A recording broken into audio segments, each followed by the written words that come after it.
Strategy Working Group on Stigma and Discrimination. And so it appears that they will have a collaboration in presenting this morning. So I invite both of them to the podium. Thank you.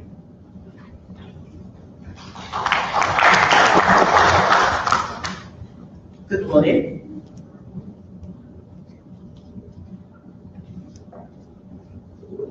Okay, we will be reporting on the priority issues for advocacy, policy and strategic working group on stigma and discrimination.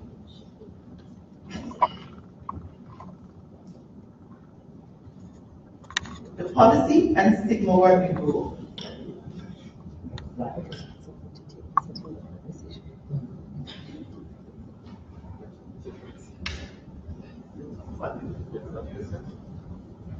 How is this?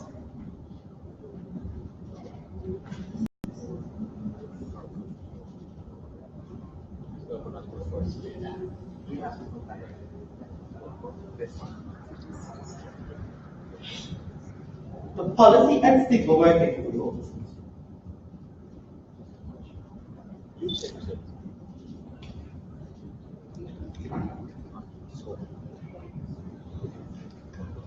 The Policy and Strategy Working Group on Stigma and Discrimination is a thematic forum for the discussion, coordination, and monitoring of initiatives among local and regional key partners.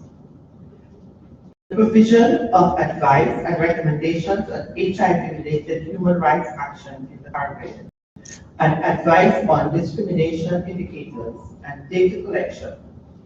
The work of the PANCAP Stigma Working Group will be linked to the monitoring and evaluation technical working group.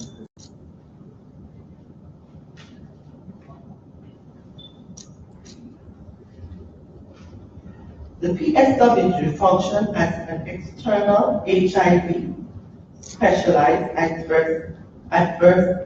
advisory group for the PANCAP Caribbean Partnership Against HIV and AIDS, PANCAP.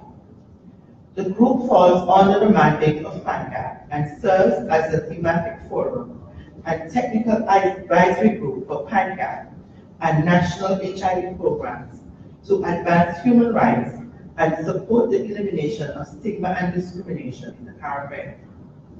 The working group is composed of experts from different national and regional entities and focuses on activities related to the achievement of zero discrimination targets for the sub-region. The PSWG will support PANCAP's mandate of accelerating the human rights agenda and reducing stigma and discrimination for the region. Given the common focus on stigma, advocates for the empowerment and inclusion of relevant and vulnerable populations. Goals and objectives.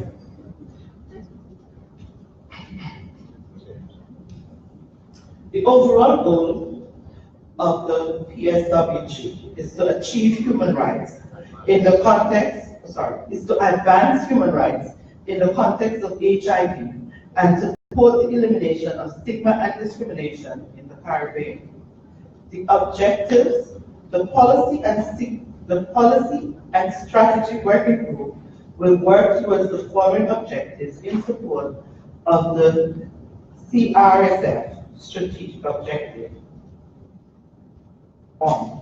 To influence regional and national agendas in support of enabling legal and policy environments.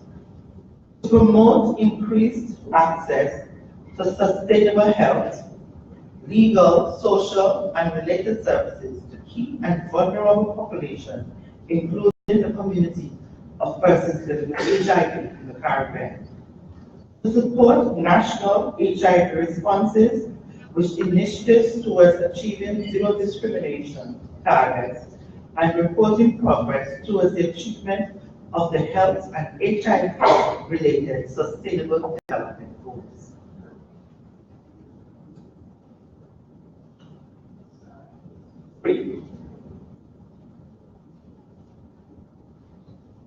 Next priority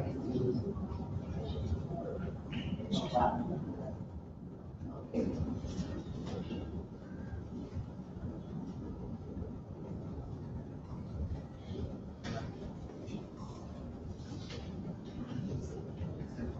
The function to provide advice and support to CARCAP and generate recommendations for Caribbean countries on human rights and HIV-related action with a view towards building upon past and current initiatives, leveraging synergies and ensuring country ownership and sustainability.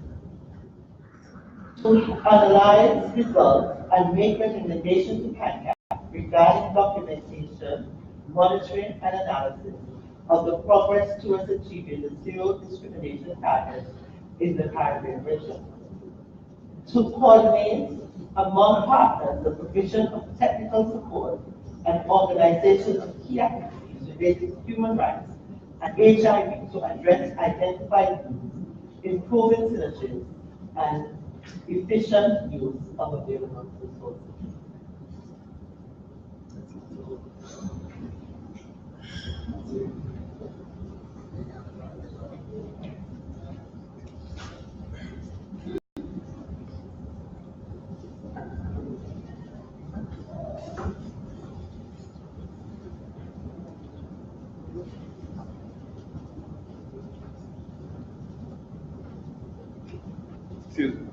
Excuse me. Point over there.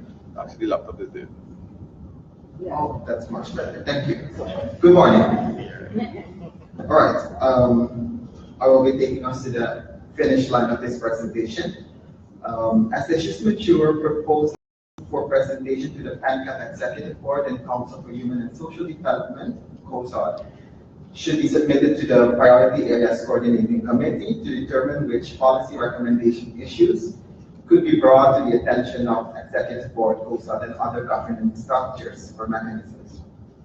The chair and or his or her designate, which is Dr. and myself, of the Priority Policy and Strategy Working Group will report to the PACC at the quarterly virtual or face-to-face semester meetings, for which a brief will be prepared.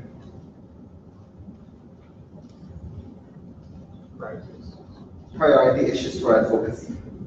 Law and policy reform, especially as it is related to stigma and discrimination, a review of the legal framework to facilitate social contracting, scale of advocacy for legislative access and adolescents to sexual and reproductive health services.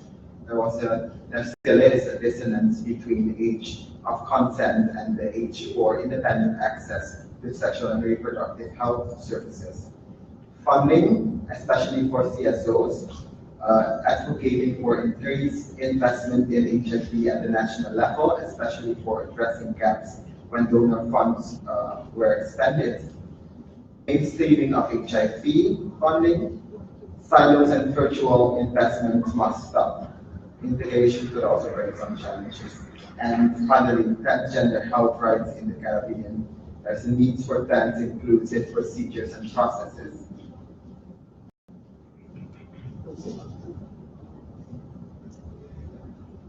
Linking violence prevention to HIV program, development of model anti-discrimination legislation. The PANCAP model anti-discrimination bill was approved in 2012.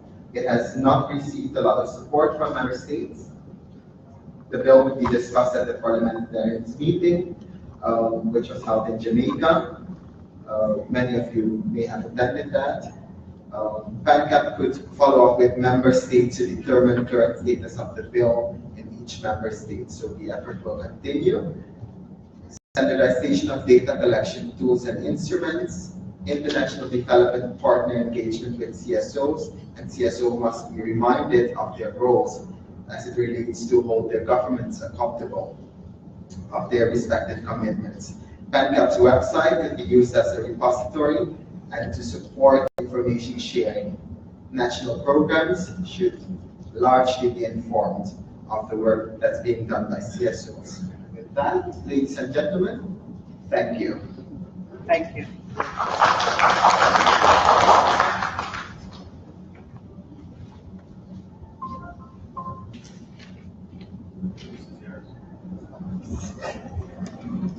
Okay, thank you very much Jodel, Cora, and Lucien.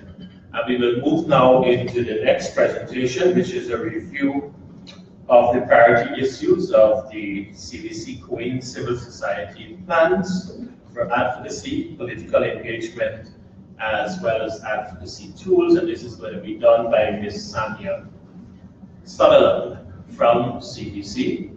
And so I invite Sanya now to the podium to present on this issue. And while Sanya is getting ready to do her presentation, I want to reflect on the policy and strategy working group on stigma and discrimination, because it was several years ago that a decision was taken, particularly following the issue of the Brendan Bain issue, that we needed to ensure that the issues of stigma and discrimination and human rights were given increased attention, and hence the need to establish a working group that would provide guidance in terms of policy, in terms of strategy, as we move forward in addressing the stigma and discrimination. Now, most of you are familiar with the ANCAP Justice for All program, which is seeking to affirm human rights and address the reduction of stigma and discrimination. And we have been able to develop a Justice for All roadmap, which has 15 actionable items, and we are currently implementing in the short, the medium, and the long term. So this policy and strategy working group has responsibility for providing oversight in relation to the implementation of our Justice for All program, and also any issues that have to do with the enabling environment, particularly the reduction of stigma and discrimination. So it's an important working group. Initially, it was established in 2014, but we had an hiatus for a couple of years, and this group was resuscitated with very clear membership. And we spent some time at the last meeting, which was held in May, really revising the terms of reference to ensure that it reflected current realities. We also took a deliberate decision to revise the membership so that we ensure that we have the right people on that group. And more importantly, the working group also identified a program of work over the next few years. The group will meet quarterly, and so we will have an opportunity to be able to receive feedback in relation to the implementation of the Justice for All program, and to be able to provide guidance as we move forward. This group is also going to be important as was mentioned earlier by Yolanda, that we will also have an opportunity here at this meeting to begin to have a discussion in relation to the regional dialogue that is required for the development of the new concept note, because we have been alerted by Global Fund that the region will be invited to submit one multi-country grant. And the intention is that, given the limited resources that we have, that we will have an opportunity to use all of these various fora to engage in that regional dialogue. And that is going to be supported, that is the process will be supported by the Community Rights and Gender Unit of the Global Fund Secretariat. So at this point, I'd like to invite Sanya to join us at the podium. Thank you.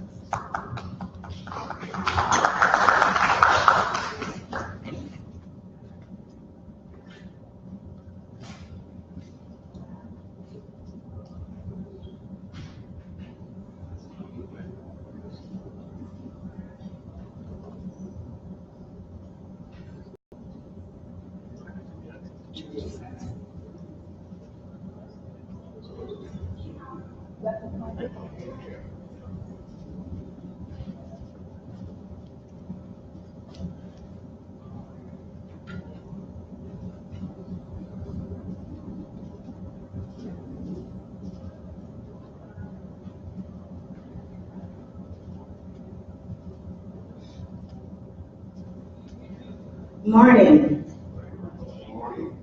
Okay, we need to get a bit brighter.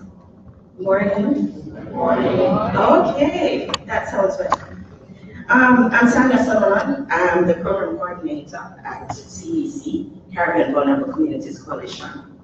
And we're the recipient of the Global Fund grant. I'm sure that Derek has gone over the background regarding the grant that was issued to COIN and CBC. As part of that grant, we've been supporting advocacy plans and the development of advocacy plans as well as the rollout and implementation.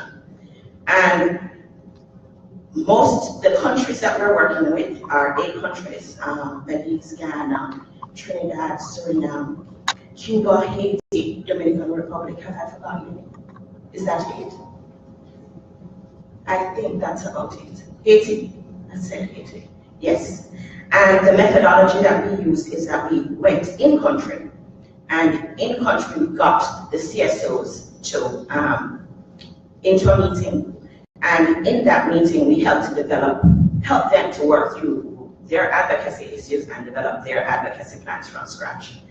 For some countries, they were a little bit more advanced. For example, Jamaica had their advocacy plan, an existing advocacy plan, and Ghana had pockets of advocacy plans, so specific KP communities had already gone through the process. And so it was a lot easier for some countries, and then for other countries it wasn't.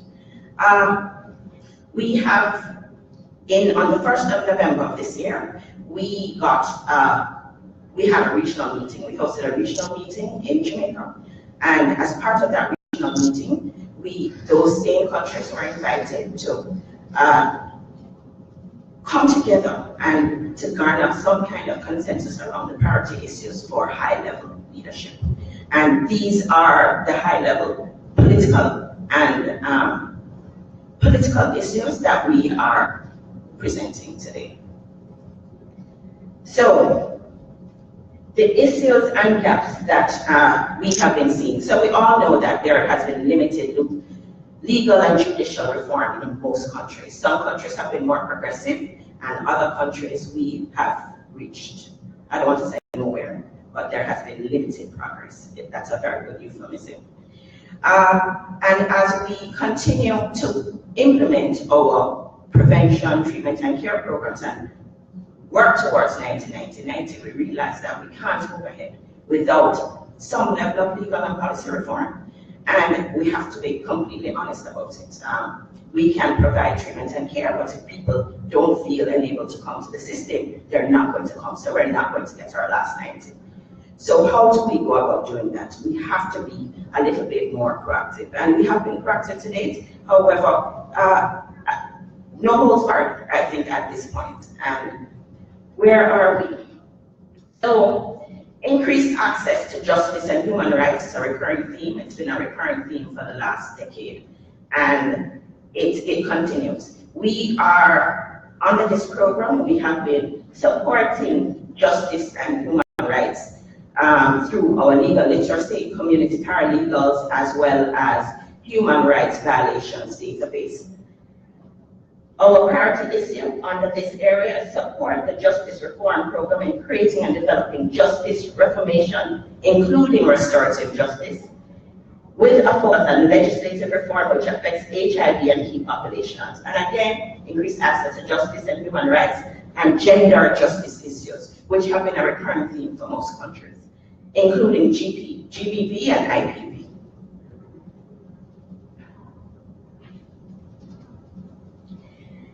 Priority issues, well, the issues and gaps we've already discussed: national anti-discrimination law, anti-discrimination workplace policies. I know that PANCAP has developed model legislation, but the level of adoption of that model legislation in countries is concerning.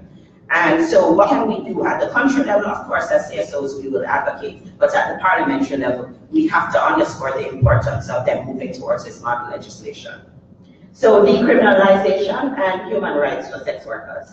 Our priority issues, human rights awareness building. We have found in different fora, judicial reviews, legal literacy, education activities that, how would I put it? The human rights concerns expressed by our legal and judiciary and parliamentarians is concerning. In Jamaica, for example, marital rape, there's a huge debate in Parliament whether it exists. And so we have to ask the question whether they understand the gender issues and the gender implications inherent in specific legislation and specific decisions that are made at the parliamentary level. Assessment of sexual and reproductive health barriers in law and practice for KP. Another example of this are legal environmental assessments. There are, under CBC, we have support for 3 different legal and environmental assessments. And the difficulties we've experienced in country is the lack of uptake and the lack of willingness by governments to actually follow through with the legal environmental assessments. The human rights, it is concerning that human rights violations, there is a rejection and how would I put it? They would rather not have human rights violations documented and presented to them in the way that it needs to be.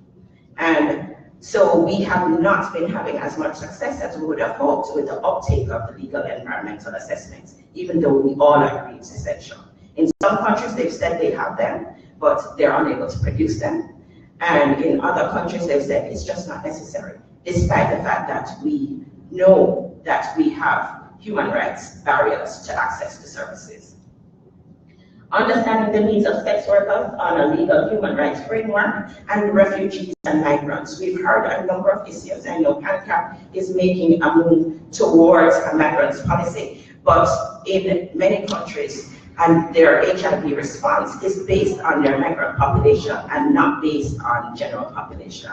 This also is of a concern. It means that we're not understanding the epidemic sufficiently, and we're not taking responsibility as countries for our own internal approaches to sexual and reproductive health practices and behaviors, as well as anti-discrimination policies and laws.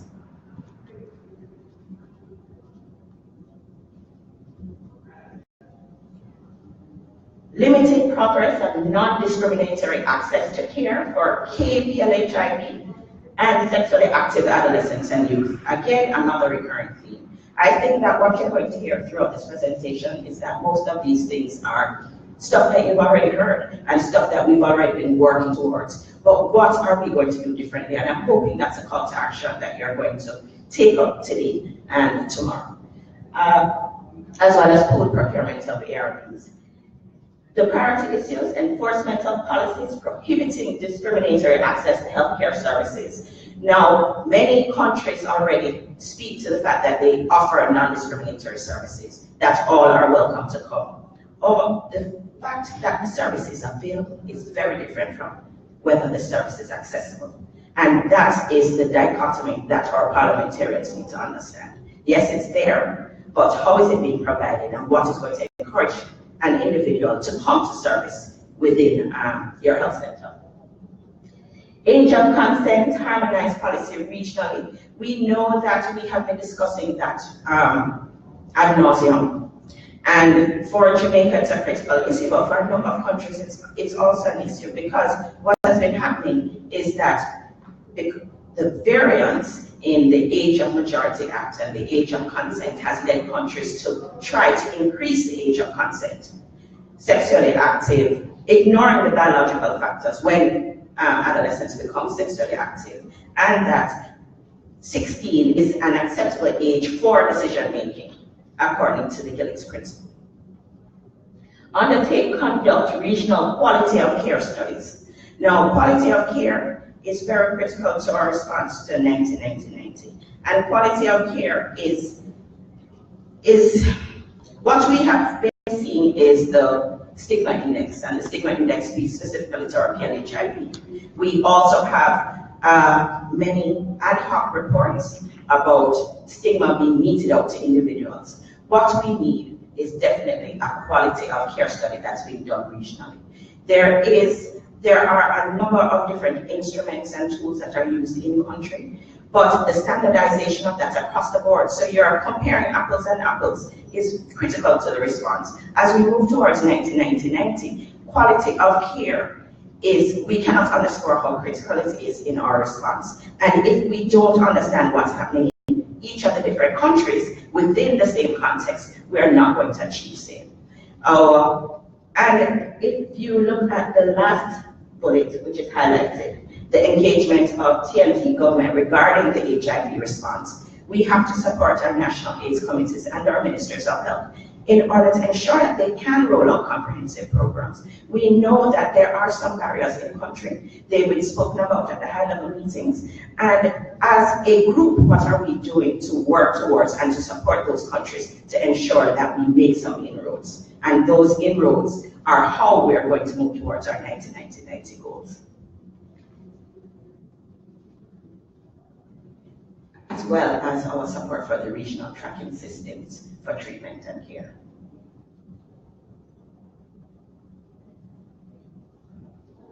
And, okay, so comprehensive sexuality education, again, was listed as a priority issue. It was listed as a priority issue by our youth, but it was also listed as a priority issue because we're seeing where our new infections are coming from. Our new infections are in our 15 to 24 cohort. And so what are we doing as a region? Gender-sensitive comprehensive sexuality education. We've been talking about the need to incorporate sexuality as well as sexual identity. We're also seeing that our health and family life education curriculum, which has been basically rolled back from our previous years to exclude content, is not working towards us. So we're seeing rollback of HIV, we're seeing increase new infections among our 15 to 24 age group. And then we're seeing that we're not moving towards comprehensive sexuality education. Now, those three things together is a recipe for, yes, it's a recipe for disaster. So how are we moving towards that, and what are we going to do? We have what has been proposed by civil society partners is regional shadow reports to be produced on the status of implementation of comprehensive sexuality education, as well as what is most critical, clear, consistent, and straightforward guidance on the essential components and minimum core content of comprehensive sexuality education, which is age appropriate and something that we would all agree on across the board. This is important. I know, for example, in a specific country, they have stated that they're rolling out comprehensive sexuality education with no reference to anal sex. That is not comprehensive sexuality education. And so how do we approach that? How do we do it at a regional level so that we can move towards this goal? So that's it. Thank you.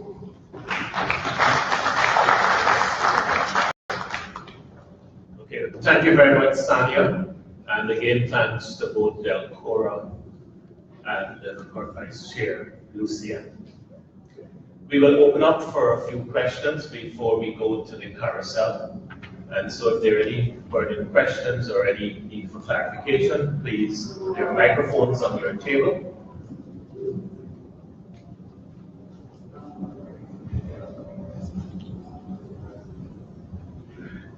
I was just told that it seems to be all clear as mud. So, anyhow, so we have Dr. Green. I want to make reference to the presentation.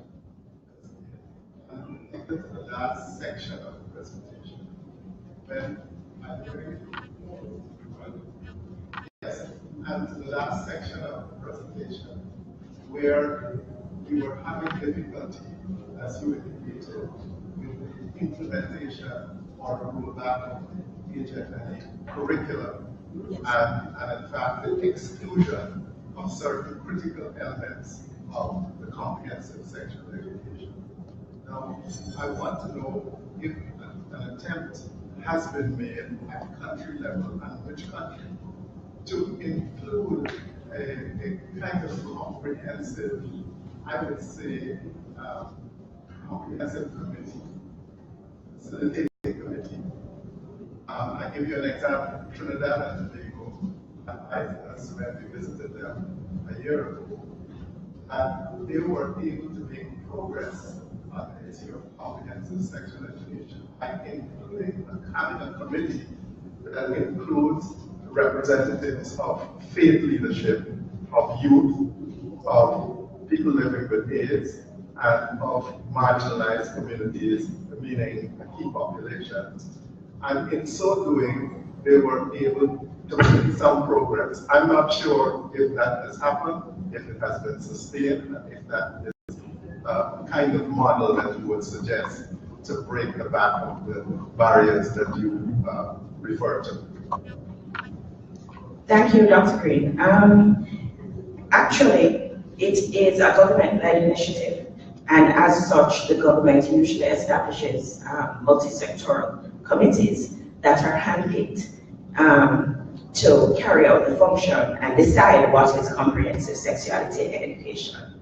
Inherent in that is the conflict of interest regarding content, because what happens is if they're handpicked by one particular entity, then it becomes political. And that has been the experience in countries like Jamaica. It's not that we're not at the table and we're not advocating for real content. And they have models of content and guides, international guides as to what the content should be. However, their reluctance to incorporate that has been based on cultural, national ideology, which they purport to be more important than the content and what is essential. So yes, we have multi-sectoral committees, which we all sit on, but in the long run, it is a government initiative that has been led and finalized and implemented by the government.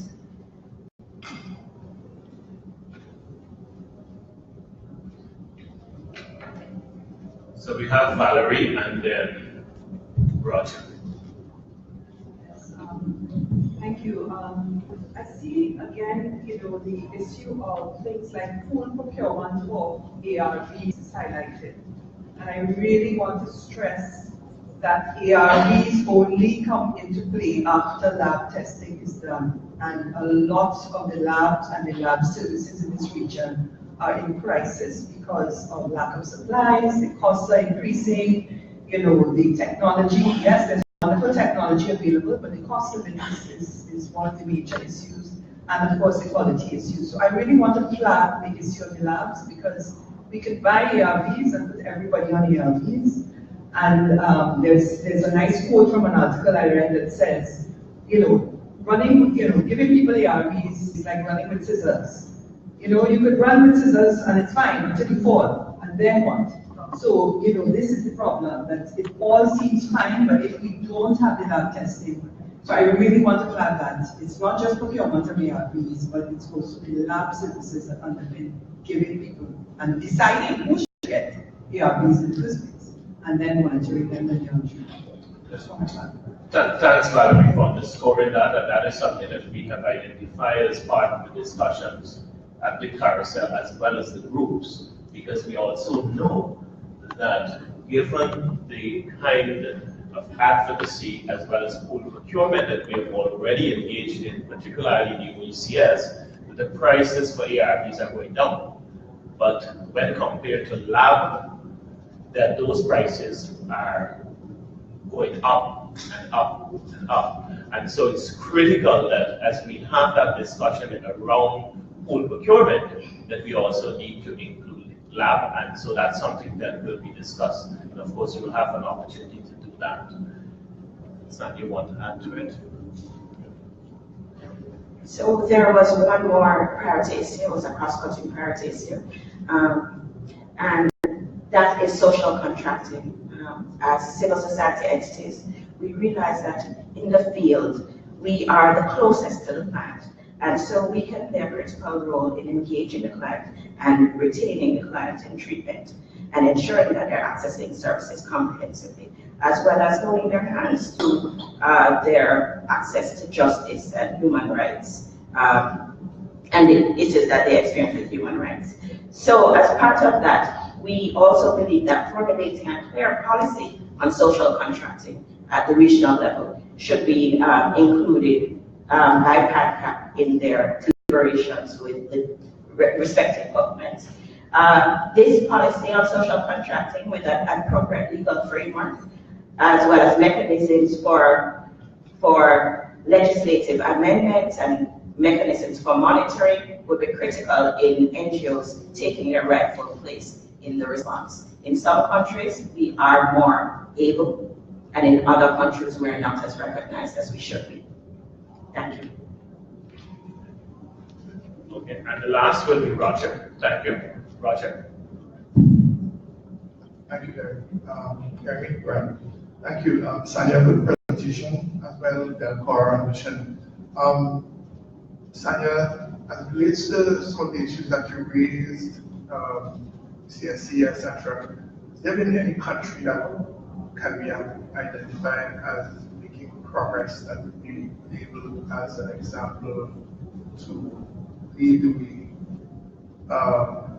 And by way of in terms of this presentation, Sharon and Cora, when I looked at the issues, your policy issues and advocacy, today's statement discrimination, I see there are areas of overlapping and there's some possible areas that can in fact fall under others.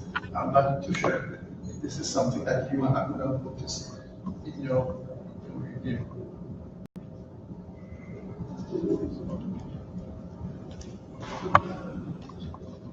So I'll respond to the countries. The Latin American countries have been quite progressive. And Mexico, for example, despite their Christian faith, they've had some success. But they are also quite state-driven in some areas. And so parts of the country might be more progressive than other parts. But the Latin American countries have some very good models that have been implemented and are working with supporting policies at the school level to support sexual identity issues, etc. And quickly to respond to Roger, yes, there was that discussion within the policy and strategy working group on stigma and discrimination, and recognizing that there was some overlap. Of course, at the time, there was a lot of brainstorming that was happening, so it would be an opportunity now to really look at that. And so thank you so much for really highlighting that. The consultant is here, so she will be able to pay attention to that as we move forward. Alison, and we end with Alison. Okay, thank you. Thanks, Derek. Just quickly, I wanted to know if there was public education strategy included for the committee. Sanya.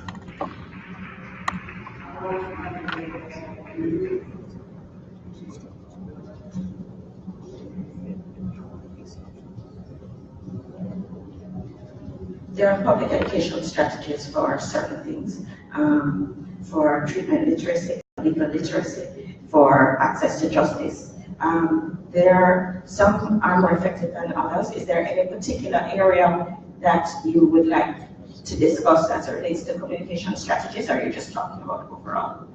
Sorry, who asked the question? Hi. Yes. Yeah, I meant in relation to galvanizing community response, which sometimes propels parliamentarians to act because they see votes. We could speak on, Jay Flat would speak a lot about that. But social media has been the most effective response for the issues we have. What we found is that whenever it goes to public discourse, the discussions can get wayward. And so in order to control the message and to control the responses, social media has been quite effective for us. Yes, we are engaged with parliamentarians through social media, because they like to look good on social media. They don't like to be critiqued. But in public spaces, we've not been as effective in terms of getting real commitments from them. Okay, so thank you to both sets of presenters. And we will now move to the next item on the agenda. And as Yolanda gets ready, I want to take the opportunity to acknowledge Ms. Juliet Bindle Sutherland, the former director of ANCAP, my former boss. Thank you very much for being here.